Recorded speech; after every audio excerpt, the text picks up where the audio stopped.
So like always, appreciate you guys coming out to cover Penn State football. Awesome being THON game. I think everybody that obviously is listening to this knows how important THON is to our university and really the culture of the entire community here. So love the fact that we're able to be a part of that. We had 3.0 recognition at halftime. Obviously our guys are not able to be a part of that, but we would have had 59 football players recognized today as part of that, so pretty cool there. Overall, pleased with the dub. We were able to get a win. I think we made it harder than it needed to be in a lot of areas. We're playing a bunch of young guys, and it felt like that at times. So got to get those things cleaned up. Some interesting facts.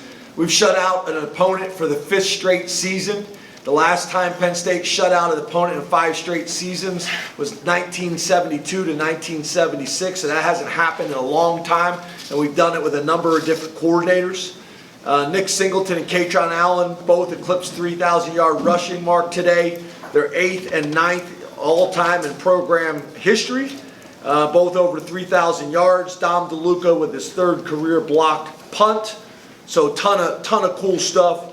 When you talk about the important stats, takeaway battle, that was big. It seems like our defensive line, and specifically our defensive tackles, are doing some phenomenal things with 2 interceptions, and Chaz almost had a strip sack fumble return for a touchdown. Explosive play battle, we won it, but still not as explosive as we need to be on offense. 3rd down battle was not good. We lost that. We were not good on 3rd down. That was the reason offensively we struggled and could not get into a rhythm. Sack battle was a tie. Field position, we won. I thought it was great for you guys to get a chance to see what we've seen all camp with Gabe. Him swinging field position on the punts. Obviously, 2 kicks out of bounds we can't have, or we would have dominated field position.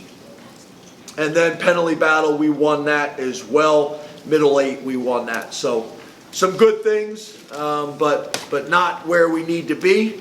But also winning consistently is hard to do, and we have found a way to do that. So appreciate you guys all being here, and I'm happy to answer questions. Start with Mark, and then we'll go to Rich. James, how would you assess Drew's play in that game?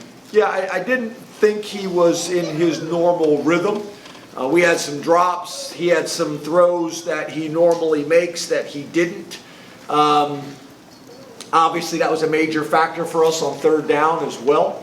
But just we couldn't seem to get into the rhythm on offense, and that was part of that. We'll go Rich, and then we'll go Tyler. James, to your left. Hi. Your inability to finish drives in the first half, obviously it was a problem last week. Where is it on the worry scale for you right now after 2 games? It's obviously something you're concerned about because the 2nd week in a row you brought it up. But yeah, I mean, I want to finish drives and score touchdowns too, and so does Andy Kotelnicki, and so does all of our players. We got to get better. We got to get better this week. We got to be better on 3rd down. We got to be more explosive. We have not met our explosive play mark the last 2 weeks, and we weren't good enough on 3rd down today. And those things are going to stall out drives. I have the same concerns that you do, but that's what they are. They're concerns, and they're things that we're going to emphasize and focus this week, and we'll get better. That's what we have done. Really in my time here is we focus on getting better every single week, and usually it leads us in a good direction. We got to speed up that process a little bit. I do think things are magnified because we rotate more early in the season than we will late in the season. So we're playing a ton of guys.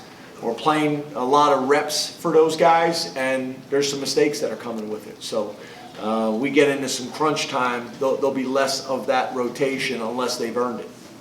Tyler, then Pickle. Hey James, in terms of explosive plays, we saw some of that from Devonte Ross. Punt return for 17, I think, the 42-yard touchdown catch. You told us that August was, maybe the summer was a little slow going for him with some of the injury stuff. Where is he now in terms of how he can help this team based on what you've seen thus far? And what did it mean to see that in action for him in live football? Yeah, when we started kind of dealing with some of his bumps and bruises, we didn't think we would have him. It was being projected that we wouldn't have him until game 4. So the fact that he is played in week 1 in a limited capacity and was really no limitations in week 2 and was able to obviously be an impact in the game is a positive. So I think we're way ahead of where we hope to be. And we just got to continue to build on it. But the good thing is you guys have now had an opportunity to see Hudson, you've seen Pena, you've seen Ross, and now we got to be able to get all 3 of them involved on a consistent basis. Pickle, then Bob. Coach, what did you think the identity was going to be for your offense and defense coming out of camp, and have you seen that in action on both sides of the ball over the first 2 weeks? Yeah, I think we're still working towards that. I don't know if you necessarily know at the end of training camp ever what your identity is going to be. You have an idea of what you think, but until you get into the games and start to do it, it's an evolution. So yeah, I don't know if we're there yet. I still think we're trying to figure that out. But I would also say this: we've gone into these first couple weeks with a philosophy of things we were trying to get done in terms of building chemistry and confidence in certain aspects of the game, rather than just go do what we got to do to win games and score points. So I think that those things could factor in to a degree, and that really kind of revolves around those 3 receivers. But yeah, we need to be more balanced. We need to be more explosive on offense. Defensively, we're not playing fast yet. They're still thinking a lot with some of the new wrinkles in the new defense. And we got to get some of those things cleaned up so they can play faster and more natural. I think special teams, we've shown that we have a chance to win games on special teams. In these first couple of weeks, I think that's a positive. The blocked field goals, frustrating. We've had 2 blocked field goals in 2 years, where a guy does completely opposite of what we coach. Field goal responsibility, and then all of a sudden I'm going to take 2 hands down on my inside gap and give out my outside gap, which is not what we coach and what we do. In the last 2 years, we've had a guy do that on their own without ever doing it in practice, without ever being coached to do that. So we got to get some things cleaned up. The 2 kicks out of bounds. Those things are disappointing, but we've made some big-time plays on special teams, and we need to continue doing that. Bob, then Neil. James, it was in August, both you and Jim Knowles had talked about Chaz as a true freshman who had flashed and really done some good things. For a first-year player that didn't even enroll early, just the last couple of weeks, James, what have you kind of seen from Chaz? Hey, Rashad, could you guys go around the corner? Yeah, excuse me. Yeah, Chaz has been, you guys are starting to see what we saw in camp, and I think your point is a good one. He wasn't even here for spring ball, so I think you're going to just see him continue to take significant strides. But he is quick, he's twitchy, he's athletic, he's 250 pounds and looks skinny. I think he's 248 or 249, somewhere in that range. And then obviously just his ball aware today, to be able to get the strip sack and then be able to scoop it up and then run away. Some cool things. So I think you're just going to see him continue to get better. And then obviously being able to have Zariah out there today, I think was helpful too. Veteran player that we hadn't had early in the season and not for most of camp. So to have him back was good too. I thought he looked really explosive and quick off of the ball. I thought his get off was excellent. Last 2 questions, Neil, then Audrey.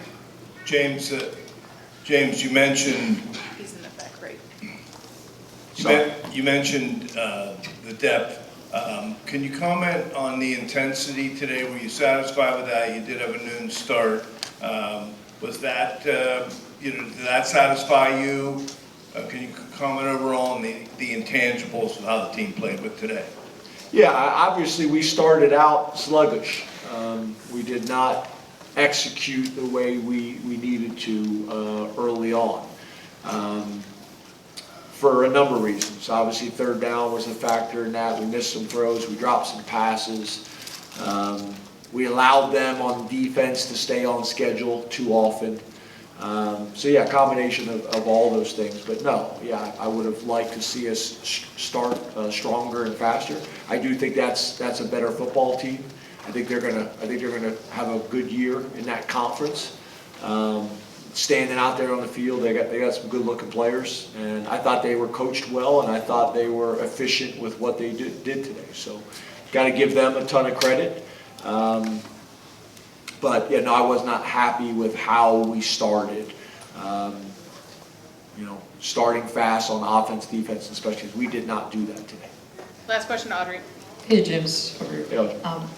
Where are you kind of at with your offensive line now through 2 games? Do you feel like you're making strides there? What do you kind of want to see more of from some of those guys? Because there has been some of that rotation there too. Yeah, I haven't watched his tape yet, but based on last week and what I saw today out on the field, I think there's a lot of meat left on the bone. I think we have a chance to be a dominant front, and I wouldn't necessarily say we've played like that up to this point. So we got to get that figured out, and playing up to our potential is going to be important for us moving forward. I think the rotation with the O-line, I don't know if that necessarily factors into that discussion. Compared to, I think those 7 guys are going to play all year long. Some of the guys that I think we're rotating at other positions, maybe we're going 1-to-1 at certain positions, or 2-to-1 at certain positions where we'd probably be 2-to-1 or 3-to-1. So, as this thing continues to develop and guys either earn more playing time or less playing time, you'll see the gap widen between the starters, reps, and the backups. Thank you, Coach. Thanks, guys.